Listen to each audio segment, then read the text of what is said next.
alaikum warahmatullahi ta'ala wa barakatuh. Barkan mu da sake haɗuwa a wannan course namu na TikTok marketing. So a baya mun yi exploring TikTok, mun ga yace yake, mun ga features din da yake da shi, mun ga irin tabs da kuma options da yake da shi. So insha Allah ba tare da bata lokaci ba za mu ci gaba a wannan TikTok marketing. Yau kuma za mu ga ma meye TikTok marketing tun daga farko. So kamar yadda kuka sani, TikTok marketing hanya ne da ake amfani da manhaja na TikTok wajen creating video wanda yake zai taimaka muku wajen kasuwancin ku sosai. So TikTok yacce muka bayani a baya, shi TikTok social media platform ne da ake amfani da shi a matsayin social media, kuma wasu ke amfani da shi a matsayin marketing tool. So kai da kake so ka rika amfani da TikTok a matsayin kana sayar da kayayyakin ka, kana kuma zaka bunkasa kasuwancin ka, ko kuma zaka kamar building shagunan ka, mutane su recognizing business ɗinka. So shine abin da ake nufi da TikTok marketing. Wato a takaice dai hanya ne da ake amfani da shi wajen sayar da kayayyakin ka, wajen yin kasuwancin ka.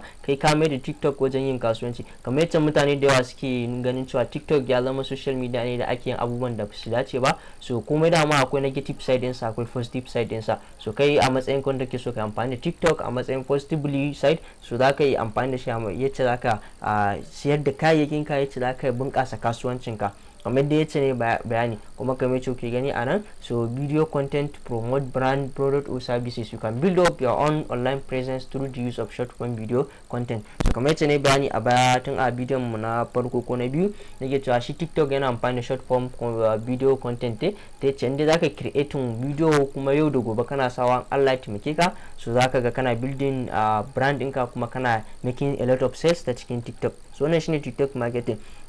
Sannan za mu ga importance of TikTok marketing, wato muhimmancin shi kan shi yin TikTok marketing ne, saboda kamar yadda TikTok marketing hanyoyi ne, yana ɗaya daga cikin social media marketing ko kuma digital marketing wanda ake da su gabaki ɗaya. Hanya ne da ake amfani da zamani domin kasuwancin zamani a yanar gizo ba tare da ma ko baka da shago. Yanzu mostly wani yana da kaya a gida, so amma ba shi da shagon da zai sayar da su. So ta hanyar amfani da waya, in dai kana da waya ko laptop, in dai zaka ɗauki hoto ka sa, so zaka sa shi ne a internet kuma kana da access to internet. Yanzu zaka yi making sales kana zaune a gidanka. In product kake sayarwa, in services ne kamar coaching ko kuma irin digital services, skills haka da ake yi da sauransu, you can just sell it kawai kana zaune a gida ta hanyar amfani da su. So wannan su ne yawanci muhimmancin abubuwan amfani da TikTok, muhimmancin amfani da TikTok domin yin kasuwanci. So daga cikin abubuwan sun hada captivating short form content video. Misali yacce na faɗa a baya shine inda zaka rika creating short form video. Yanzu misali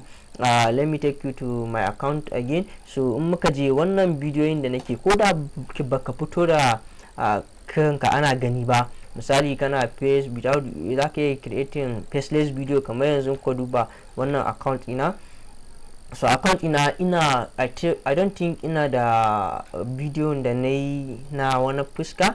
So faceless video nake yi, ina zaune a gida ko zan dauki wayana ne, idan ina da wani idea I can write it in yi jotting nashi. So kawai da na dauki wayana zan yi recording. Yanzu ko kuma yawanci screen recording nake yi, kuma video na da going viral alhamdulillah. So wannan yana ɗaya daga cikin abubuwan daga gida kawai ina zaune zan dauki mic. Mostly videos da nake zawo ga kawai settings ne akan yacce mutum zai amfani da wayansa, WhatsApp, Instagram, yacce zaka yi settings wasu abubuwan a cikin waya. So you can just create, kana zaune zaka ya samu idea. Mutane suna yawan tambayan ka like wani ya ake kaza, wani ya ake kaza, ya kake yin kaza, in video editing kake ya kake kaza. So a lokacin da zaka nuna masu, baka kusa da su, zaka tura masu ta WhatsApp, sai ka amfani da wannan irin daman, sai ka danna ka dauko screen record applications da ake da su a waya for free ne, zaka iya dauko su. So just press record a jiki, kana yi wa mutum bayani kuma kai ma kana recording. At last in ka zo sai kawai ka editing nashi, ka cire wasu abubuwan in sound da ka dora. So by the time ka gama, just export it, sai ka zo TikTok kai posting.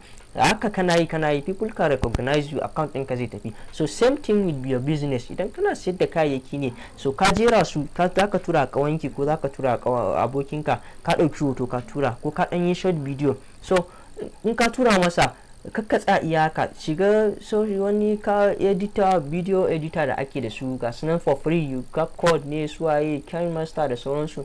So add a background music to it, kawai ka ne su ku posting. Wani yana taimakawa sosai.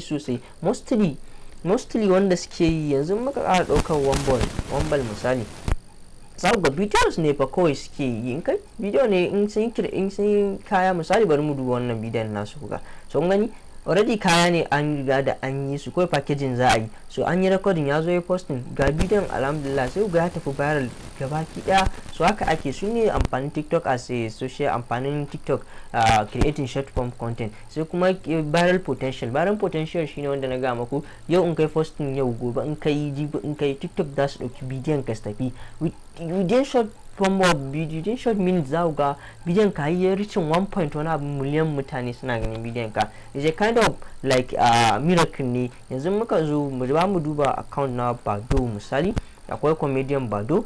So in muka duba account ɗinsa za ku ga bidiyon sa akwai well viral, za ku ga ba bidiyon sa, you see first 5 bidiyon sa da kuke gani ga su wannan. So yau da gobe kana posting, don mata wai kai kana da wai like ka ce baka da followers, baka da wani ne bidiyon ka ba ka posting ba. No, TikTok the more you are posting, the more followers suna zuwa. To be consistent a ciki. So wannan yana ɗaya daga cikin importance na amfani da TikTok. Sai kuma wannan creative expressions, wato a new way to tell story. Za ka iya amfani da kamar kana faɗan abin da ya faru akan product ɗinka. Misali, let's take an example, kana sayar da agogo. So sai kai bidiyo ka sa wannan clean agogo ne, sai ka zo idan agogon irin separately yake zuwa, ko kuma za a haɗa shi ne, misali irin abu ne ko mata da suke sayan irin like blender haka ko wani abu da related to kitchen. So kun ga mostly ko ana abu ne wanda ake hada su a connecting nasu together a tashe shi. So za ku iya yin bidiyo yacce ake connecting abun. In blender ne sai ku dauko yacce ake hada shi tun daga cikin kwalin shi. Shuga in aka dauko shi za a zo a saka kaza, a hada kaza, a kunna tun daga yacce za ka hada shi haka operating. So in mata ne ku irin yacce ake, idan blender ne tun daga yanayin operating na blender, tun daga yanayin yacce ake dauko shi daga cikin sachet har yacce za a operating nashi, duka yana ɗaya daga cikin creative expressions yacce za ku na mutane. So mutane, people can believe it what you are doing. Haka ake amfani da irin wannan, kai jawo attention din mutane, su following page ɗinka kuma su zamana daga baya za su iya turning into your customer. Sai kuma wannan user generated content goldmine, wato kan kana amfani TikTok yana taimaka maka idan kana amfani wannan user generated content goldmine yana kusan irin abu ne na viral potentials, wanda idan kana posting din zai tafi viral da sauransu duka. Haka zai taimaka maka wajen bunkasa account ɗinka ko kuma marketing naka. So wannan shine wasu abubuwan da ake amfani da shi a matsayin TikTok marketing strategies. So sai abu na biyu shine types of TikTok marketers da muke da su. So ana ta magana akan TikTok marketing. So yanzu zamu ga me su kansu types of su kansu ire-iren TikTok marketers. So bari mu tsaya nan a wannan video din. Next video zamu ga su suwaye TikTok marketers. So sai Allah ya dama video na gaba.